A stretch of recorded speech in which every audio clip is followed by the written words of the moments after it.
Hello folks, Chris Augeri from the Thought Puzzle blog at thoughtpuzzle.com, where we talk about content creation, technology, and startups. Recording today, January 21st, 2012 from Omaha, Nebraska. First up folks, at the tail end of last week, it was the last day of CES, January 13th. Also at the tail end of last week was the last day to save $100 on your South by Southwest registration. That's now going to run you $11.95 through February 10th.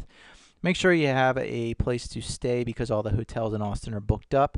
Staying in your car, even at that time of year, is not comfortable in Austin. I know, I live there. Also, January 13th, the White House came out. The Obama administration came out against legislation such as SOPA and PIPA. That was good to know because Cory Doctorow over at boingboing.net, who's been writing on SOPA extensively, has this piece, Why SOPA is Unconstitutional. Next up, first item of the week was that Sarah Lacy, formerly at TechCrunch, launched PandoDaily. PandoDaily to be the blog of record for Silicon Valley. Sarah, who goes by Sarah Kuda on Twitter, talks about why she started PandoDaily and the analogy to the panda, which is the largest living organism. It's out in Utah. And the general idea is that startups are, a lot of it happens underground, so to speak, and you really need somebody in there tracking it, helping us keep an eye on this ecosystem. So very interesting concept. There's actually two feeds. There's one up here on the right, one down here on the left. Pando Ticker, that's a short paragraph about breaking news sourced elsewhere, and then they have articles on the right. My favorite graphic so far, boiling a lobster, how the whole internet wound up inside Facebook's walled garden.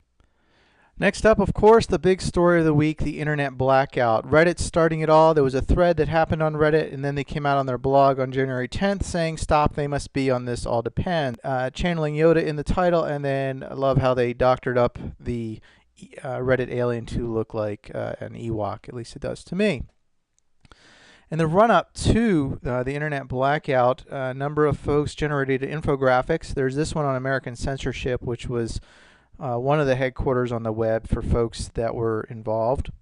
And at the tail end of their infographic, they show what they think will happen to the startup community, basically saying it peaks and then falls off. The reason why is that a number of venture capitalists have come out and said they're not going to support content curation, content aggregation sites if SOPA were to be enacted because of the legal risk, and then hard to understand how you would protect yourself financially given the cost of compliance.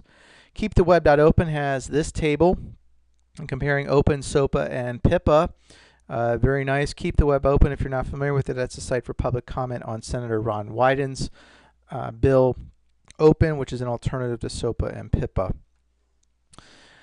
Lumen Interactive put together this infographic. It's available on searchenginejournal.com. Very well done, particularly for putting together techies and non-techies. Techies to better understand the political process, non-techies to better understand what's going on the technical side. Yet another infographic, this one actually a flowchart put together by Ape Con Myth. We communicated on Twitter after talking a little bit about our A to Z definitive guide that we had put together. We talk about everything from actions all the way down to what would Jesus do, and Talking Tom even gets in on the action. There are, of course, more serious things such as folks that have talked about the end of America, the internet, and a few other things if SOPA were be enacted. Also leading up to the run-up, NLB Nikki Blake Creations put together this list tracking sites that were expected to participate. Communicated with her via email and Twitter, and she was able to provide me updates, and I use those updates to quickly put together a Google custom search engine for simulating or demonstrating the effects of the blackout. What sites disappear from the web? So say, for instance, you searched for wild horses. You might notice that Wikipedia is nowhere to be found, nor is YouTube, nor some of the other sites you might expect. The day of the blackout, Reddit site had a countdown timer at the top of their page. SOPA and PIPA damage Reddit. Today we fight back. So Wikipedia looked like this. This was the English version of Wikipedia. Others simply had a banner outside of the US. TechDirt has a gallery of some of the sites. This is a sample. You have the Wired one, Excited, and my understanding is you have a few others. We also collected a gallery. There's about 400 or 500 that we have in our archives now. This is the Google site, and it also points to this. You can sign a petition via Google, and then they had their infographic. That's a 3.5 meg PDF. You can blow it up, print it out, put a poster on your wall.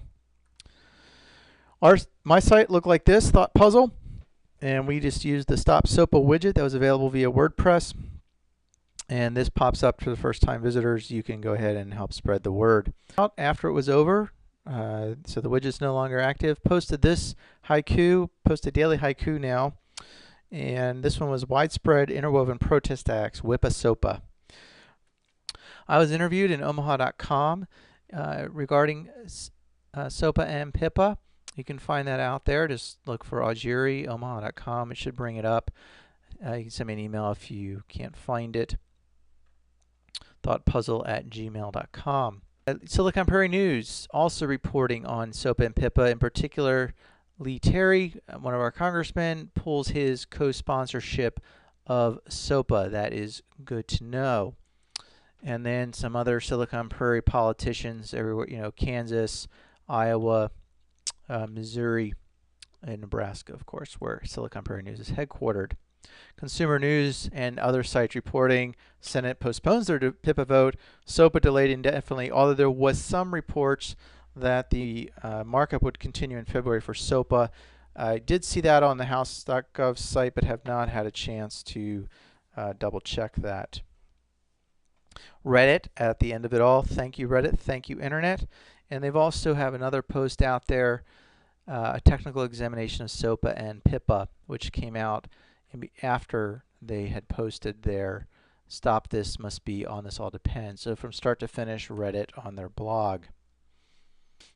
Another big item this week, the Megaupload Takedown. Ars Technica reporting that Megaupload was taking up more corporate bandwidth than Dropbox, which of course is the online file sharing backup and file sharing provider. CNET's coverage, Molly Wood, Anonymous goes nuclear. So immediately after the Megaupload Takedown, the Anonymous group was pretty active around the web. Here you see a screenshot from Akamai, and again that's via CNET, showing what Anonymous was up to, taking down everything from federal government sites to other commercial sites. And this was very early in the attack, so my understanding is that there was much more than this. Y Combinator came out in a very aggressive mode. Request for startups number 9. Yes, ladies and gentlemen, kill Hollywood. Now this is Paul Graham's group, of course. He had said, hey, we're not going to invite any SOPA folks. He had a recent conference that they were hosting. This is much stronger language, basically saying, we're not just going to put together startups that can disrupt the media space from sort of a play nice perspective. We're literally doing it for the purpose of taking Hollywood out.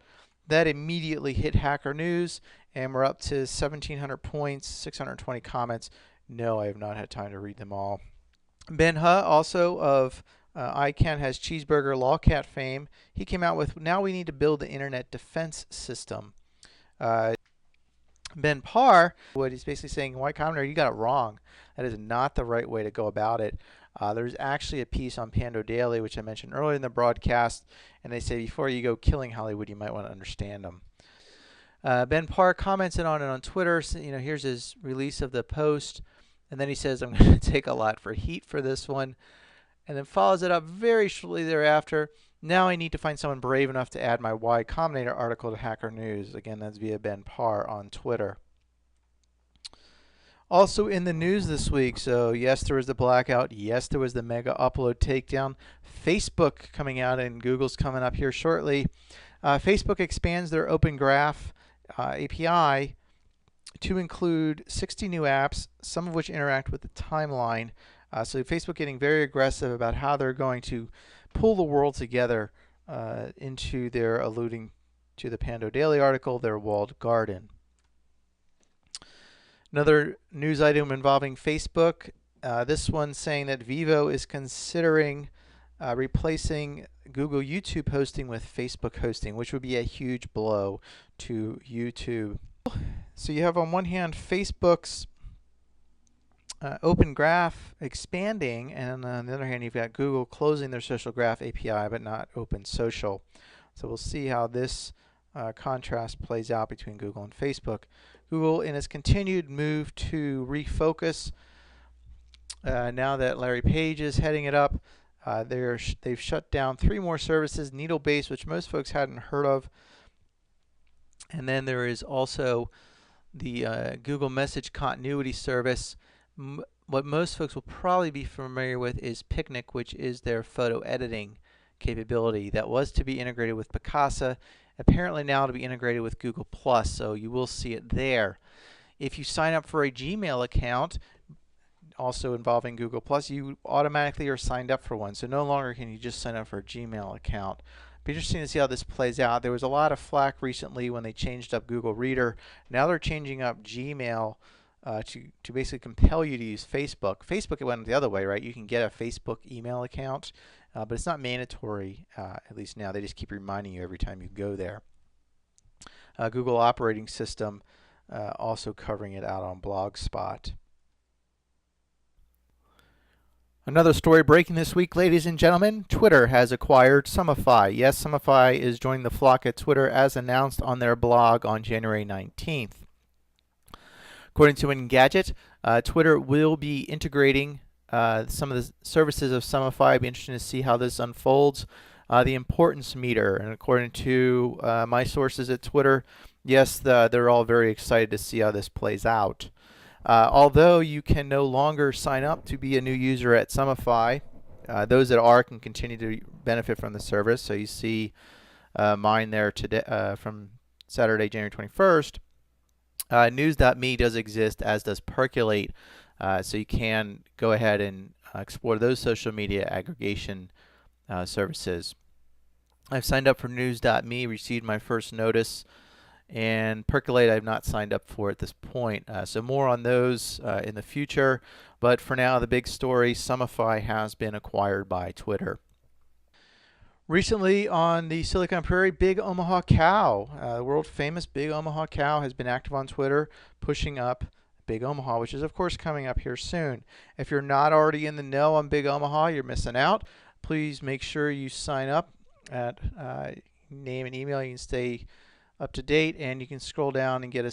And we remember Ben Huh. Yep, he comes out. Shervin Peshtivar. And we've got some other big names. David Hauser out of Grasshopper, which is, of course, Sarah Lacey. Mentioned her before in this broadcast. Bo Fishback, who is founder of Zarly, Anish Chopra, and that was last year's lineup. Good old Gary. So you can see Big Omaha is a big deal, so make sure you sign up. Coming up this week, and actually tonight, you may start seeing that Aurora Borealis kick in, especially if you're in the northern hemisphere, in the northern parts of it. Why? There was a coronal mass ejection, and we're essentially square in the headlight on this one. So look skyward, and let's hope that those satellites are all turned and protected, lest we see another internet blackout. One couple last items. You can follow me, Thought Puzzle, on Twitter. Also, the thoughtpuzzle.com domain is squared away and now redirects over to Krish-Algeri. I may swap that in the future, but right now just have not had time. You can catch interesting things such as a recent haiku. Startups Ain't Sex. This one came out yesterday. I'm basically motivated by Paul Graham. Yes, the same Paul Graham that came out against Hollywood. But he had a very thought-provoking essay earlier, I think it was this week, on startups are a lot of schlepping. There's a lot of hard work. There's a lot of nitty-gritty work you got to do, and those are the game changers. So this haiku was motivated by that. And there's also a link out to thoughts from Brad Feld, who actually mentions the word schlep in that video. Again, for more from Thought Puzzle throughout the week, make sure you subscribe. And we'll be back next week with more on what's going on in the content creation, technology, and startup community. Thank you very much for joining us, and have a great day.